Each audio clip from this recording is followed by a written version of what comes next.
오늘 우리에게 주신 하나님의 말씀을 보도록 하겠습니다. 오늘 그 말씀은 누가복음 5장 12절에서 16절 말씀입니다.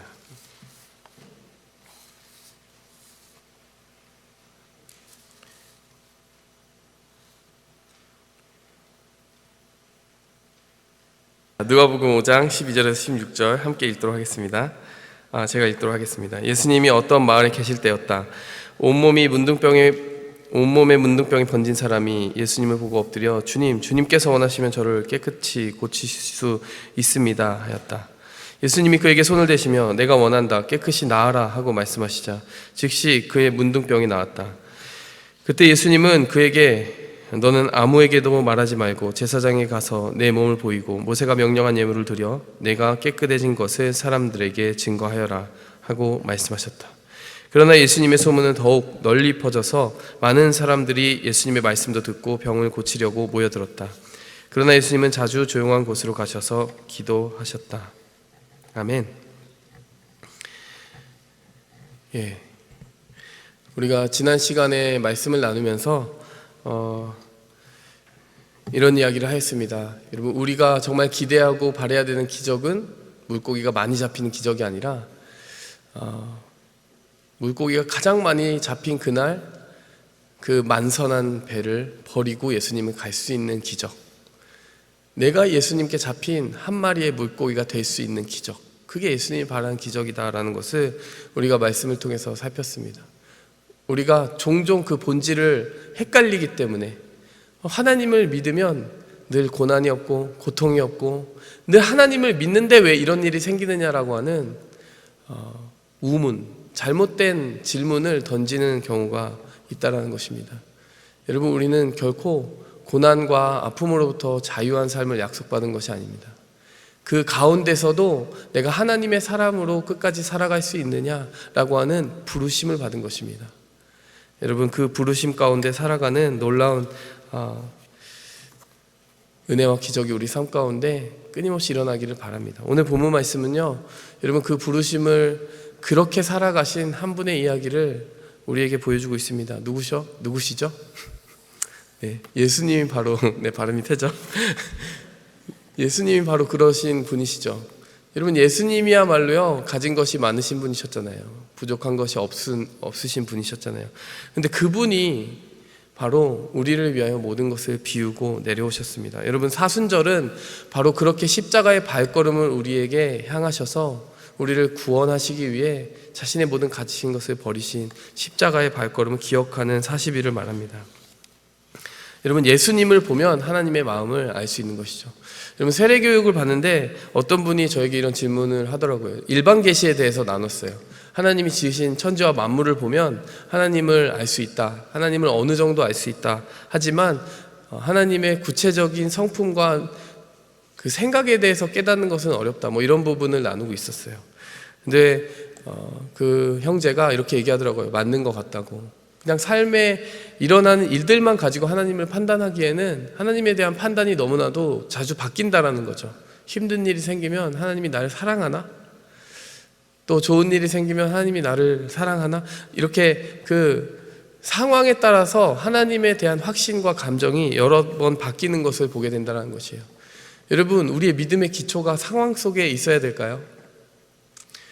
여러분, 말씀에서 우리가 듣는 것은요, 로마서 5장 8절, 우리가 아직 죄인 되었을 때에 그리스도께서 우리를 위하여 죽으심으로 하나님께서 우리에 대한 자기의 사랑을 확증하셨느니라. 여러분, 하나님께서요 자기의 사랑을 확실히 증거해서 더 이상 변할 수 없을 만큼 흔들리지 않도록 못 박아 놓으신 증거가 있었는데, 그게 뭐라고요? 그리스도께서 우리를 위하여 죽으신 사실이라는 거예요. 여러분, 때로 우리가 고난을 마주할 수 있습니다. 어려움을 마주할 수 있습니다. 그럴 때 의문이 들 거예요. 하나님이 나를 사랑하지 않으시나? 의문이 들 수 있습니다. 근데 여러분, 그리스도가 그 상황에서 왜 확증된 증거가 됩니까? 그 고난 가운데 하나님이 어디 계신지를 의심하는 우리에게 하나님이 어디 계신지를 보여주는 것이 그리스도의 발자취이기 때문이에요. 그리스도는 내가 고난받는 가운데 나의 고난을 구경하고 계시지 않는다는 거예요. 좀 힘들겠네 라고 하고 계시지 않는다는 거예요. 우리가 고난받을 때 그보다 더한 고난을 내가 대신 받으리라 하고 십자가의 길을 자처하신 분이 그리스도라는 것입니다. 어려움을 마주칠 때 하나님의 마음이 의심된다면요, 여러분 로마서 5장 8절을 꼭 붙드시기 바라요. 이미 확증해 주셨대요. 고난 가운데 그 누구보다도 더 가까이 있기 원하시고 그 고난을 다 흡수하기 원하시는, 자기 몸에 채우기 원하시는 예수님을 보고 하나님의 사랑을 더 이상 의심하지 말래요. 여러분, 그것이 우리가 사순절 기간 가운데 마음에 꼭 새기고 가야 되는 하나님이 주신 증거입니다. 여러분, 그리스도는 하나님의 사랑을 흔들림 없이 바라볼 수 있는 확증된 증거입니다. 여러분, 예수님의, 그리고 예수님의 십자가뿐만이 아닙니다. 오늘 이제 본문 말씀을 통해서 우리가 살펴볼 것은 예수님이 십자가로 향하여 나아가는 그 모든 발걸음마다 예수님이 우리를 어떻게 사랑하시는지를 보여주신 장면들이 곳곳에 녹아 있어요. 오늘 본문 말씀 같은 경우가 더 특별히 그런 부분이 드러난, 아주 구체적으로 드러난 본문인 것 같아요. 제가 사랑하니까요, 제가 제일 사랑해야 되는 사람이 누구입니까, 여러분? 아니겠죠? 네, 요즘 아내하고 이렇게 그 관계 속에서 제가 질투하는 대상이 좀 생겼습니다. 약간의 위기가 발생했어요. 네, 제가 정말 요즘 늦게 들어온 일이 많았는데 집에서 늦게 들어와가지고요, 딱 누워있잖아요. 잠깐 잠들었다 일어나면 없어요, 옆에. 어디 갔을까요? 정말 화가 나는 거예요. 막 어느 날은 화를 냈어요, 막 제가. 내려가 보니까요, 고양이를 만지고 있더라고요. 그럼 길냥이가 우리 집에 막 들락날락 거리기 시작했잖아요. 막 미드나잇에 자정에 밥을 주고 있고, 캐리어 막 거기에 이불 채워놓고 여기서 자라고 막 계속 권하고 있고. 네. 뭐 핥힘도 당해요. 핥힘 당해도 잠깐 힘들어하다가 또 다시 손을 내밀더라고요. 제가 무슨 얘기를 하려고 그러냐면요, 우리 아내가 저보다 아마 고양이를 좀 더 사랑하기 시작한 게 아닌가. 뭐 이런 폭로를 좀 하려고, 여러분이 제 아내를 보시면은 꼭 말려달라는 말씀을 하고 싶습니다. 예. 사랑의 표현 중에 뭐가 있을까 보니까요, 그 아내의 모습 속에 보이더라고요. 사랑하면 발길이 거기로 움직여요. 뭐 저는 자고 있는데 계속 거기로 발걸음이 움직여지는 거죠. 계속 눈길 막 안 보이거든요. 근데 이렇게 문을 열고요, 뒷문을 열고 계속 봐요. 이렇게 막 눈길이 향하더라고요. 예. 그 다음에 뭐가 또 향하겠습니까? 막 발길이 향하고 손길이 향하죠. 막 손으로 계속 만져주는 거죠. 여러분, 사랑의 구체적인 표현들, 발길, 손길, 눈길. 여러분, 제가 그 얘기 하려고 하는 겁니다. 여러분, 오늘 본문 말씀 통해서요, 우리가 마음속에 또 다른 확증으로 붙들고 갔으면 하는 게 있어요. 십자가가 우리의 증거이듯이 그 십자가를 지러 오신 예수님은요, 우리에게 자신의 발길이 어디를 향하고 있는지, 손길이 어디를 향하고 있는지, 눈길이 어디를 향하고 있는지를 구체적으로 보여주셨다는 거예요. 오늘 말씀을 통해서 우리를 향한 하나님의 사랑을 조금 더 가까이 느낄 수 있었으면 좋겠습니다. 첫 번째로요, 오늘 본문 말씀에서 예수님의 발길을 볼 수 있어요. 12절 말씀을 보니까요, 예수님이 어떤 마을에 계실 때였다라고 상황을 설명하고 있습니다. 온몸이 문둥병에 번진 사람이 예수님 보고 엎드렸다라고 얘기를 하고 있어요. 여러분, 이 상황을 그냥 12절 한 절만 가지고 파악하려고 하면 너무나 담담하게 읽혀요. 예수님이 어떤 마을에 가셨나 보다, 그냥 문둥병 걸린 사람이 왔나 보다, 그리고 고쳐달라고 해서 고쳐주셨나 보다. 여러분, 12절은 너무나도 무미건조해 보이는 한 문장일 뿐입니다. 근데 여러분, 이 상황 속에 우리가 들어가잖아요. 그리고 문둥병자의 눈으로 그 상황을 보잖아요. 전혀 다른 드라마가 펼쳐집니다.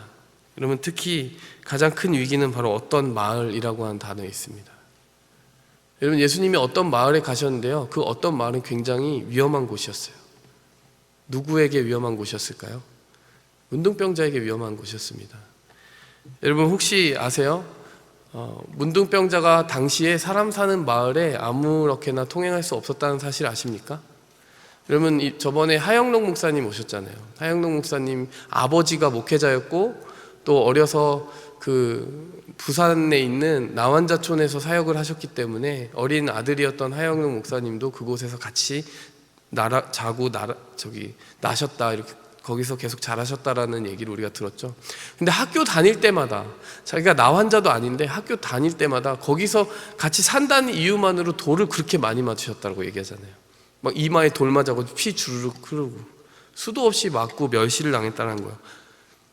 여러분, 그게 불과 지금 현대에도 일어난 일이라는 거죠. 얼마 안 됐잖아요. 근데 여러분, 예수님 당신은 더 어땠겠느냐라는 거예요. 성경 말씀에서, 그리고 문둥병에 대한 여러 가지 규정이 있을 뿐만 아니라 그들을 격리하라고 하는 율법까지 있어요. 그러니까요, 정말 그 문둥병자에 대한 사람들의 시선이라는 것은 말로 다 할 수 없이 가혹합니다. 문둥병자가 마을에 들어가서도 안 될 뿐만이 아니라요, 사람과 눈을 마주쳐서도 안 되고요, 사람들에게 보이지 않기 위해 온몸을 가리는 옷을 입어야 되고요. 여러분, 혹여라도 사람을 마주치게 되잖아요. 그럼 어떻게 해야 되는지 아세요? 두 손을 들고 자기를 막 때리면서 소리를 크게 질러야 돼요. 뭐라고 소리를 질러야 되냐면은 부정하다, 부정하다, unclean, unclean, 더럽다, 더럽다라고 자기를 치면서 소리를 질러야 돼요. 왜 소리를 지르는 걸까요? 가까이 오지 말라고. 나는 더러운 사람이니까 가까이 오지 말라고 그렇게 소리를 질러야 된다는 것이죠. 여러분, 그것이 당시 성경이 기록된 시대의 문화였고요, 법률이었습니다. 만약에 그걸 어기면 어떻게 될까요? 돌로 맞아서 죽게 됩니다. 사람들한테 잘못 걸리면 죽는 거예요. 여러분, 그 병이 조금만 몸에 발견이 되어도 가족들과 친구들과 떨어져서 격리된 삶을 살아야 돼요. 그런데 이 사람은 지금 온몸에 문둥병이 걸렸대요. 이 사람이 어떤 마을이라고 하는 곳에 나타나면 됩니까? 안 됩니까? 안 되는 거예요. 여러분, 어떤 마을이라는 곳은 거의 죽을 각오를 하고 가야 되는 곳입니다. 여러분이 한번 시나리오를 써보세요. 나환자촌에 살고 있었던 문둥병자의 그 행선지를 따라서 한번 추적해 들어가 보시기 바랍니다. 어느 날 자기 귀에 그 소문이 들려왔어요. 예수님이라는 분이 오셨다더라. 근데 그 분을 만나기 위해서는 저 마을로 가야 된다더라. 여러분, 어떤 마음을 가지고 가야 될까요? 굉장히 두려워해야 되는 거예요.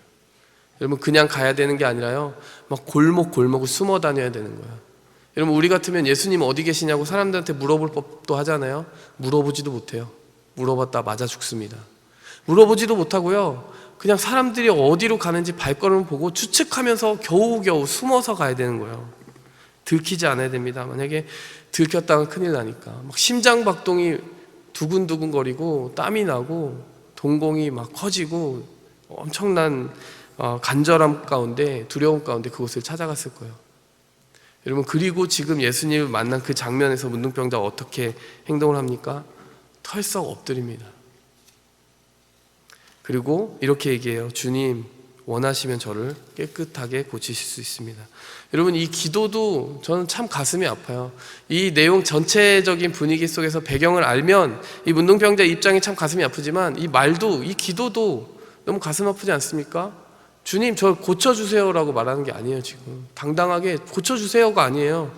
원하시면 고치실 수 있대요. 이게 무슨 말입니까?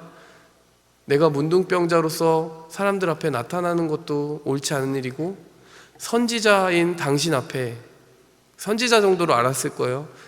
예수님 앞에 이렇게 나왔는데 제가 자격이 없고요, 주님 앞에 고쳐달라는 자격도 없다라는 거. 지금 여기서 당신이 돌을 들고 나를 먼저 치셔도 저는 할 말 없는 거 압니다. 근데 원하시면 고쳐줄 수 있어요. 당신의 처분에만 맡기겠습니다, 이 말이에요. 여러분, 그동안 이분이 어떠한 삶을 살아왔는지에 대해서 기도만 들어도 알 것 같지 않아요? 도저히 사람들의 그 따스한 손길과 호의를 기대하기 어려운 삶을 살았다는 것이죠. 예수님이 어떤 마을에 계실 때였다. 그냥 읽히지가 않죠? 굉장히 위험한 곳이었다는 거예요. 여러분, 이곳에서 하나님을 진정으로 만나고 싶어 하시는 분들 계세요? 여러분, 저는 이 문둥병자의 마음을 우리가 조금이라도 더 닮을 수 있었으면 좋겠어요. 어쩌면 몸이 성한 사람들, 예수님 만날 수 있는, 조금 더 편하게 만날 수 있는 사람들 거기 수두룩했을 겁니다. 예수님이 0.1마일 구글 맵을 딱 켜보면요, 예수님이 바로 옆에 지도에 찍혀있는 그런 상황 속에 살고 있었던 몸 성한 사람들도 많이 있었을 거예요. 근데 여러분, 문둥병자에게서 찾아볼 수 있는 한 가지 축복이 뭔지 아세요? 문둥병자는요, 그만큼 예수님을 만나기 훨씬 어려운 처지와 상황과 물리적인 거리, 문화적인 거리, 그 모든 것을 다 초월해야 했었지만 그만큼 간절했다라는 것입니다. 여러분, 그것이 그가 가진 영적인 축복이었다는 것입니다. 이 문둥병자가 가지고 있는 그 간절함이 우리의 축복과 선물이 되기 바랍니다. 근데 저는 여기서 멈추고 싶지 않아요. 저는 예수님의 마음도 보고 싶습니다. 예수님은 어떤 마음을 가지고 이 마을에 오셨을까요? 예수님은 분명히 이 문둥병자가 자기 눈앞에 나타날 것을 알고 계셨을 것 같아요. 그리고 사람들 눈에는 보이지 않지만요, 저기서 그 문둥병자가 걸어오는 것을 느꼈을 거예요. 그러면서 마음속으로 응원하셨을 것 같아요. 한 발자국만 더 와라. 포기하지 마. 두려워하지 마라. 괜찮아. 내가 지켜줄게. 안전할 거야. 예수님의 그 마음이 고스란히 거기에 있었을 겁니다. 더 중요한 사실은 뭔지 아세요?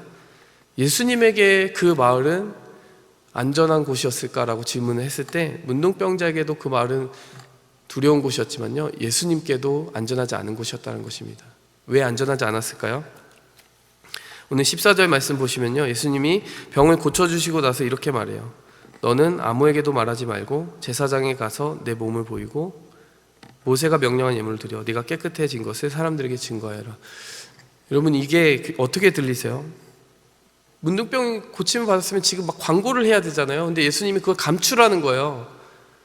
제사장에게만 알리라는 거예요. 명확한 증거를 세우라는 거예요. 이 말씀을 왜 하실까요? 굉장히 경계하고 있는 것 같죠. 예수님은 지금 두려워할 만한 일이 한 가지 있습니다. 뭔지 아세요? 예수님이 고칠 때 어떻게 고치셨죠? 13절. 예수님은 그에게 손을 대셨어요. 근데 이것은 율법이 명백하게 금하고 있는 것입니다. 문둥병자를 만지면 그 사람도 같이 부정해지는 거예요. 여러분, 근데 그 문둥병자를 만지면서 고치실 때 그 주변에 바리새인들과 종교 지도자들의 눈이 있었을 거예요.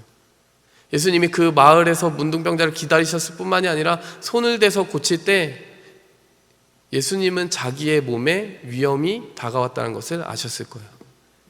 예수님에게 다가온 이 위험은 여기서 끝나지 않습니다. 다음 본문으로 이어지면요, 안식일 논쟁이 벌어져요. 안식일에 병자를 왜 고치냐라는 거예요. 그러면서요, 몇 번 더 그런 일들이 반복되니까요, 바리새인들이 드디어 예수님을 죽여야 되겠다라고 결심한 장면이 나옵니다.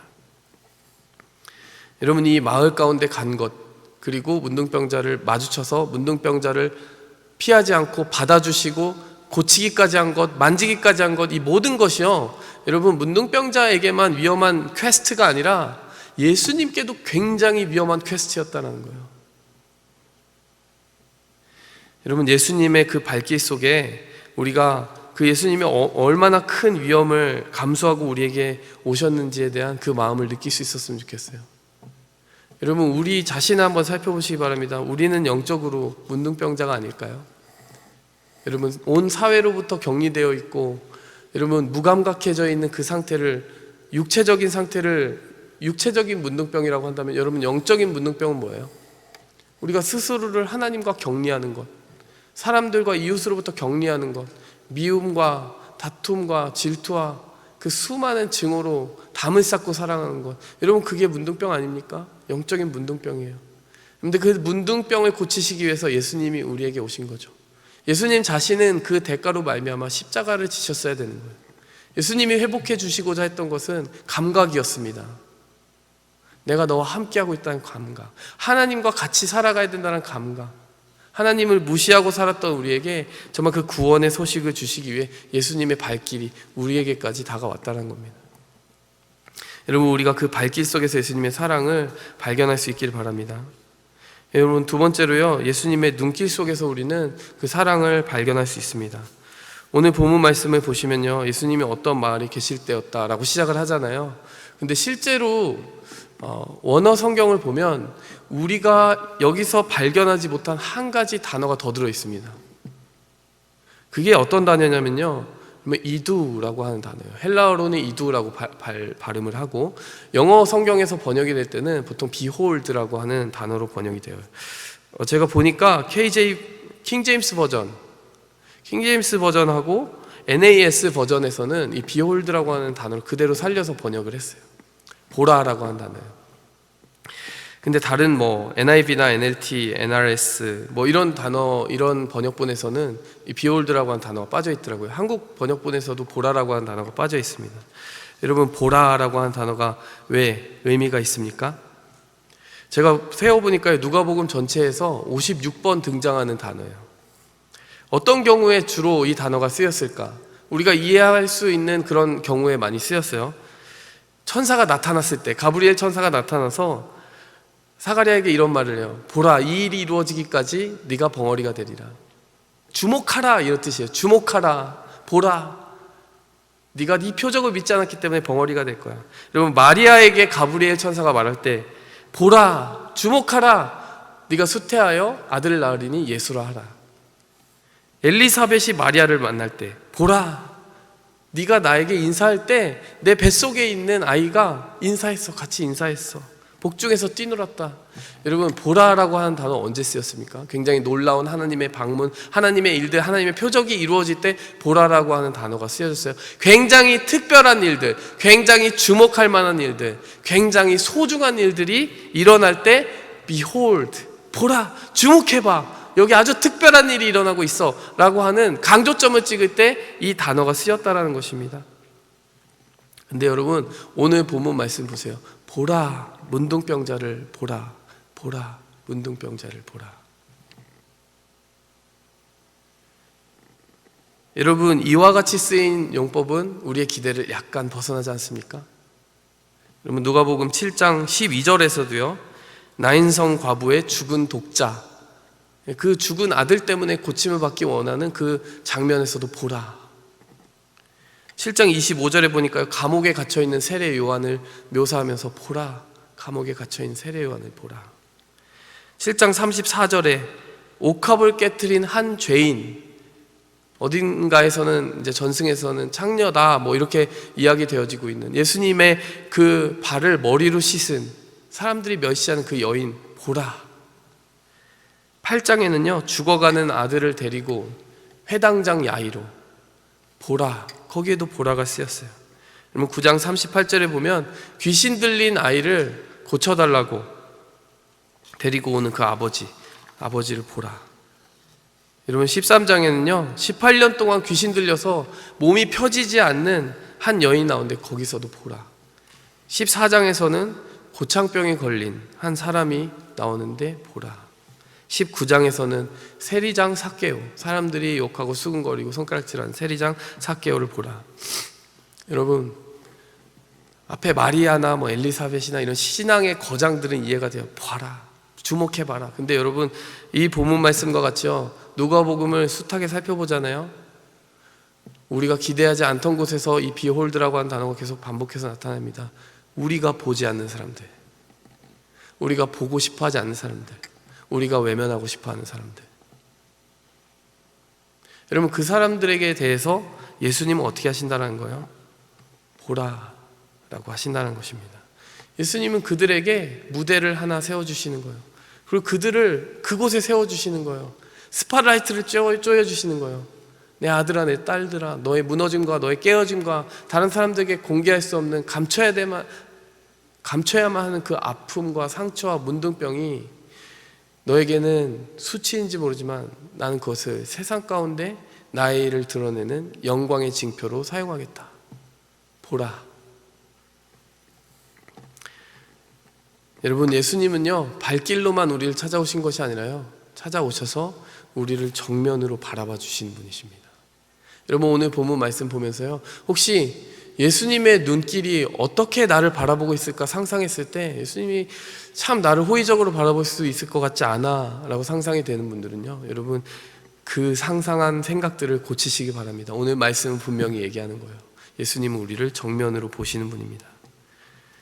여러분, 세 번째로요, 예수님의 손길 속에서요, 우리는 하나님의 사랑을 확실하게 볼 수 있는 증거를 찾게 됩니다. 오늘 13절 말씀에요, 예수님은 손을 대어서 그를 낫게 하셨어요. 아까 제가 분명히 말씀드렸습니다. 그 손을 댄다라는 것이 어떤 행동이에요? 예수님 자신에게 위험을 불어닥치게 하는 행동이었습니다. 예수님이 부정한 자로 여김받게 되고요. 율법을 깬 자로 여김받게 되고요. 그 때문에 바리새인들에게 정죄받게 되고요. 나중에 십자가 사건까지 연달아서 이어지게 되는 하나의 트리거가 되는 거예요. 아멘. 네. 보라. 네. 네. 트리거가 되는 거죠. 그 손을 잘못됐기 때문에 어떻게 보면 예수님께는 그 무한한 고통이 찾아오게 된 거죠. 근데 여러분, 그 문둥병자의 입장에서 한번 생각해 보실래요? 수년간의 격리된 곳에서 살았고요. 가족조차 만나지 못했습니다. 사람의 손길을 만날 수 있었을까요? 만나기가 어려웠을 거예요. 근데 이 문둥병자가 지금 딱 엎드려서요, 바짝 엎드려서 예수님께 있는데요, 예수님이 말씀으로 고치셔도 돼요. 그래, 고쳐졌다라고 말씀하셔도 돼요. 그렇게 하실 수 있어요. 그런데 고쳐달라고 하는 그 문둥병자의 목 뒤로 예수님의 손이 다가오는 거예요. 아마도 수년간 느껴보지 못했던 그 사람의 손길, 그 따뜻한 느낌이 그 목과 그 머리에 딱 느껴지게 됐을 때, 여러분, 문둥병자가 어떤 느낌을 받았을까요? 여러분, 문둥병자가 어떤 부분에 더 감동하고 감격했을까 한번 생각해 보시기 바랍니다. 문둥병자의 병을 고쳐주신 그 기적적인 하나님의 아들의 능력을 경험했기 때문에 감격했을까요? 아니면은 지난 수년간 나를 만진 사람이 한 명도 없었는데 지금 손을 뻗어서 나를 만지고 있는 그 어떤 존재의 사랑에 대해서 더 감격했을까요? 여러분, 우리는 예수님을 왜 따라가는 걸까요? 예수님이 모든 문제를 해결해 주시기 때문에 따라갈까요? 예수님을 믿으면 정말 마치 복권이라도 만난 것처럼 모든 경제적인 문제, 모든 사회적인 문제가 사라지기 때문에 우리는 예수님을 따라가는 걸까요?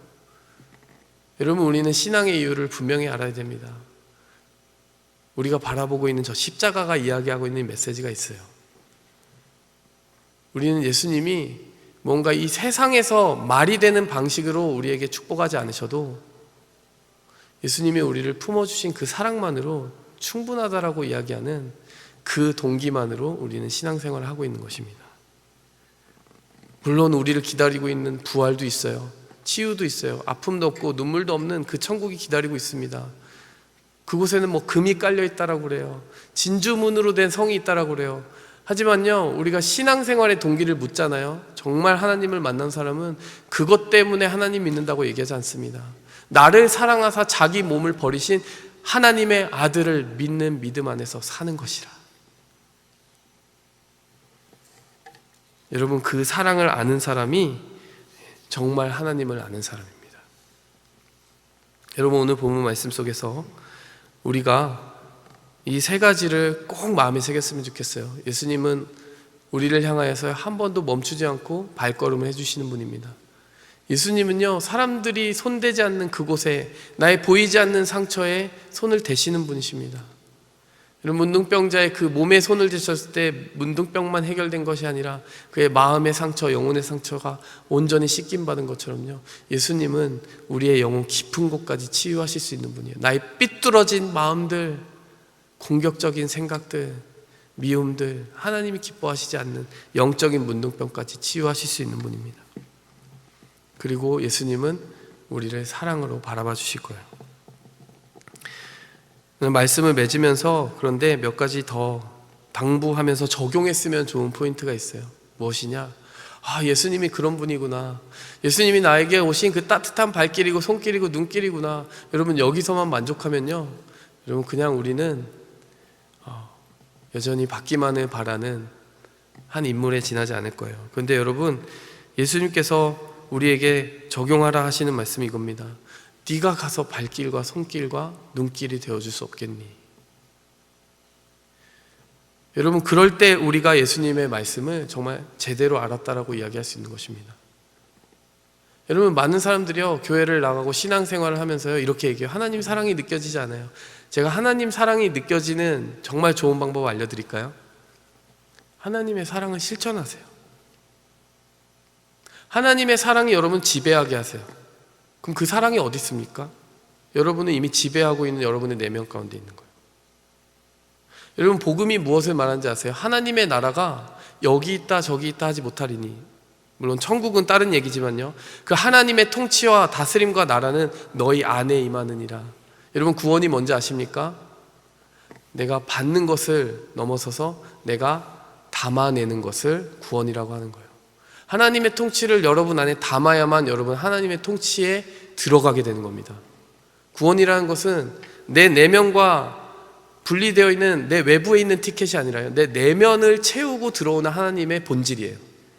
그렇기 때문에 구원을 받았는데 내가 하나님의 사랑이 느껴지지 않는다, 하나님의 사랑이 뭔지 모르겠다, 하나님의 사랑을 행동할 수 없다, 행할 수 없다라고 하면요, 그 구원은 머리로 아는 구원이지 정말 실제화된 구원이 아닙니다. 여러분, 하나님의 사랑을 알고 싶으시면요, 깨달은 만큼 여러분 안에 내면의 그 사랑을 채우시고 그리고 그것을 삶으로 흘려보내야 됩니다. 여러분이 통로가 되기 시작하면 그 사랑이요, 멈출 길이 없이 계속해서 솟아나온 것을 보게 될 거예요. 성령님이 여러분 안에 계시기 때문에. 그럴 때 더 이상 하나님의 사랑을 의심하지 않아도 됩니다. 여러분이 예수님의 발과 손과 눈이 된다면 하나님의 사랑을 더 이상 의심하지 않아도 될 거예요. 그런데 더 적용하고 싶은 포인트가 있습니다. 그렇게 그 말씀을 딱 듣고 나면 부담되지 않아요? 내가 어떻게 예수님처럼 사랑해? 내가 어떻게 예수님처럼 그렇게 사람들을 만질 수 있어? 난 저 사람 꼴도 보기 싫은데, 나는 저 사람에게 눈길도 주고 싶지 않은데. 여러분, 16절 보시기 바랍니다. 그러나 예수님은 자주 조용한 곳으로 가셔서 기도하셨다. 여러분, 15절을 보니까요, 이런 일들이 있으니까 많은 사람들이 고침을 받으려고 예수님께 막 다가왔어요. 근데 16절에 예수님이요, 그들의 박수와 괄체를 쫓아다니면서 그래 나의 위대함을 보라라고 하시는 게 아니라 도망갑니다. 어디로 도망가십니까? 조용한 곳으로 가십니다. 그리고 뭐 하십니까? 기도하세요. 여러분, 예수님에게는 하나님의 그 눈과 손과 발이 될 수 있는 굉장히 중요한 비결이 있었는데요, 예수님에게는 기도의 길이 있었다라는 겁니다. 발길이 되라, 손길이 되라, 눈길이 되라, 다 좋은 말인데요, 여러분, 그걸 네 힘으로 해라라고 말씀하신 적 없어요. 기도의 길 안에만 그 길들이 있을 것이다 라고 말씀하시는 겁니다. 여러분, 기도를 지켜내고 계십니까? 여러분, 제가 지난주 그리고 지지난주까지 사실 굉장히 육체적으로는요, 많은 정말 그 디맨딩한 워크들이 많이 있었어요. 설교도 평소보다 많이 했어요. 여기 목사님이 출타하셨기 때문에 수요일 저녁에도 하고, 토요일에 미랄 봉사도 하고, 새벽기도 두 번 하고, 금요일날 저녁에 하고, 토요일날 성경 공부. 여러분, 제가 이렇게 그 시간표만 봐도 굉장히 힘들더라고요. 그리고 또 제가 유일하게 좀 여유가 나는 월요일, 화요일에는 여러분들에게 발길을 옮기고 싶어요. 손길을 옮기고 싶어요. 그래서 만납니다. 그래서 제가 보니까 이번 주에는 거의 5시간 정도만 하루에 평균 잤더라고요. 근데 아무리 제가 더 자고 싶고 더 쉬고 싶어도 포기하지는 않는 한 가지가 있습니다. 수요일 기도 절대 포기하지 않아요. 왜 포기하지 않느냐? 저만 그 기도에 무릎을 꿇으면 제가 전할 말씀을 하나님이 주시고요, 여러분들을 예수님의 마음으로 조금 더 바라볼 수 있는 눈을 주시고요, 내가 놓치고 있는 어떤 사람이 없는지 생각나게 해주세요. 그렇게 기도해도 부족해요. 근데 그 기도조차 안 하면요, 정말 못할 것 같아요. 제 힘으로 감당도 안 되고 엄두도 나지 않을 것 같아요. 여러분, 예수님이 우리에게 권하십니다. 기도의 길을 함께 따라갈 수 있겠느냐? 여러분, 그 길을 함께 걸어갈 수 있는 우리가 될 수 있기를 바랍니다. 그리고 우리의 공동체, 이 사랑스러운 교회가요, 그런 교회가 됐으면 좋겠어요. 여러분, 교회를 뭐라고 하죠? Body of Christ, 예수님의 몸이라고 하죠. 여러분, embodiment라는 단어 아세요? 어떤 생각이나 어떤 사상을 눈으로 볼 수 있도록 체화시켜주는 거 embodiment라고 그래요. 몸으로 보여달라 이겁니다. 여러분, 세상이 요구하는 것 너무 당연한 거예요. 예수님이 계시다고? 몸으로 보여줘. 근데 여러분, 성경은 우리에게 말합니다. 예수님의 몸은 너희니까 너희가 살아가는 것을 통해 보여줘. 여러분, 오늘 예수님이 고치신 것은 문둥병자만이 아닙니다. 그동안 그 문둥병자를 볼 때마다 멸시하고 천대하고 멀리했던 그 군중들은요, 예수님의 그 행동을 보고 충격을 받았을 거예요. 그리고 자신들의 마음이 새롭게 거듭나는 것을 경험했을 겁니다. 내가 몸에는 문둥병이 걸리지 않았지만 영적으로는 문둥병이 걸린 사람이었구나, 내가 잘못된 사람이었구나 알게 되었을 겁니다. 예수님이 고치고자 하는 마지막, 그것은 공동체입니다. 여러분, 우리의 교회에 때로는 문둥병이 될 수 있어요. 사람들을 막 판단하는 거예요. 정죄하는 거예요. 돌을 던지는 거예요. 손을 내밀고 발길을 향하고 눈길을 향하라고 했는데 그 손으로 돌을 던지는 거예요. 문둥병 걸린 그 교회일 때가 있습니다. 여러분, 예수님은요, 문둥병자도 고치기 원하시지만 교회도 고치기 원하십니다. 여러분, 우리가 그 고쳐진 교회를 누구보다 먼저 경험할 수 있기를 바랍니다. 여러분, 이 말씀들을 기억하면서 함께 기도하겠습니다. 하나님 아버지, 감사합니다. 우리를 향하여 주님의 발걸음을 멈추지 않으시고 주님의 손을 얹으시고 주님의 눈을 피하지 않으시는 그 사랑을 오늘 발견하였습니다. 하나님이 말씀을 통하여서 우리를 위로하시고 우리의 삶에 어떠한 고난 속에도 주님이 동행하심을 알게 하셨는데, 하나님, 우리가 그 용기를 잃지 않게 도와주시옵소서. 무엇보다 하나님, 그 예수님의 눈길, 손길, 발길, 예수님의 그 사랑 받을 생각만 하지 않고 우리도 손과 발과 눈이 되라고 말씀하시는 예수님의 음성을 듣기 원합니다. 우리가 그 사랑의 임바디먼트가 되게 하여 주시고 그리스도의 몸이 되게 하여 주시고, 그리하여 지금까지 그 사랑을 행동하지 못하고 살았던 영적인 문둥병이 나도 모르는 사이에 암처럼 내 몸 가운데 퍼져 있다면, 내 영혼 깊숙한 곳까지 그러한 미움들이 퍼져 있다면, 그러한 무관심이 퍼져 있다면 주님, 예수님의 그 손을 얹어주셔서 그 깊은 영혼의 질병이 치유되게 도와주시옵소서. 무엇보다 그렇게 날마다 예수님의 사랑을 조금 더 닮아갈 수 있도록 기도의 길을 지키는 자가 되게 하여 주시옵소서. 예수님의 이름으로 기도하였습니다.